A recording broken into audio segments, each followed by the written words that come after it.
with my brother Kevin Warren with Baja Adventures, and we're going to talk about whale watching in Baja. Good day, Kevin. Good morning. When you told me the other day about some of the questions that you were getting from people who were calling about Baja whale watching, and the disappointing answer that you had to give to the woman about her, lifelong interest of whale watching, I thought, this would be a great time for us to kind of share some of our experience, in traveling in Baja. And so I appreciate you being here this morning and talking about Baja. Tell people just real briefly, how long you've been traveling in Baja and a little bit about your background. Sure. It's kind of a lifelong love affair with the Baja Peninsula. Started, actually, my parents took us down there. The first year the road opened in 1973, and it was just something that stuck with me forever. And then as a teenager, driving down many times a year, surfing, and so started Baja Adventures in 1989. Bought my first aircraft and was flying friends to very remote areas. And we've been in business now continuously for 27 years, and have our Las Animas Wilderness Lodge and offer whale watching trips and our whale shark trips. So we do a lot of cool stuff. Well, it's really cool, and for you parents out there, take your kids on adventures. It can be life changing. It certainly has for Kevin and myself and another brother that's involved with outdoor tourism. So it's we love Baja. We were blessed to live in San Diego and go down there a lot. It is truly one of the great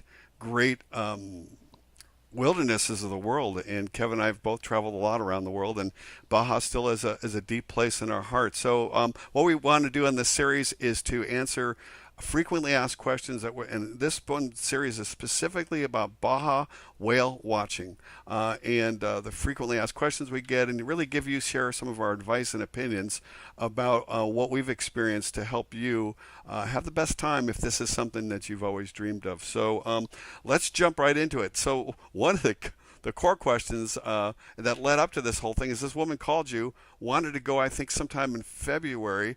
And what happened, Kevin? Well, yeah, she got on the phone and she was so excited. She says, "This is the year I'm going to go. I've been waiting. This is my bucket list trip. This is my dream." And we didn't have the dates that she could go.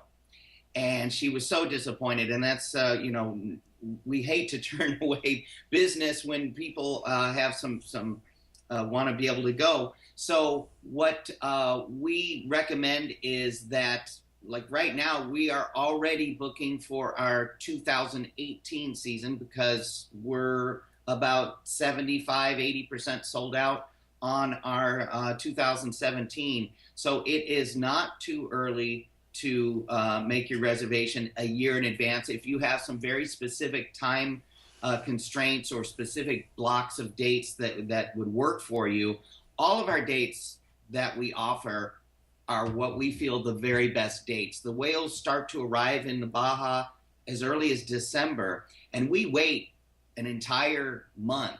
In our experience, we really want to knock your socks off. We want to just blow you away with the amount of whales that are in the lagoon. So we wait until February, the beginning of February, and that is the best. February and March is the best time. And we're going to get more into that question in another video real quick here. But the bottom line, folks, is that, and to give some context, we're recording this video in December. And as Kevin mentioned, in 2016, our whale watching season starts in a couple months. But there's only so many operators that are licensed to operate in the Baja Peninsula. And in another one of our series, we're going to tell you there's only three lagoons that you can do this in, and we'll go get more into those lagoons and how far they are and your options about going to various ones and lodging and all that good stuff in a future series. But the bottom line is, folks, is that if whether it's this bucket list trip or some of the other ones that you're considering, most operators like us in the ecotourism world only have so much capacity because, as Kevin said, we want to make sure that you're going through in the optimal time range, and we'll talk about that in a second. So the bottom line is book way in advance, and whether it's us or Absolutely. anybody else, to get the dates that you want, because we hate, as Kevin said, telling people, "Wow, we're sold out." So we like it, but we're in the business of helping you have a great time. So be sure to call early. Any closing comments on that question? I would give people a little snapshot of some of the other questions we're going to cover. Just that if you're thinking about going, pick up the phone and go. I mean, then you're assured of the earlier you book, the more you can cater it to the dates that will work for you. Cool.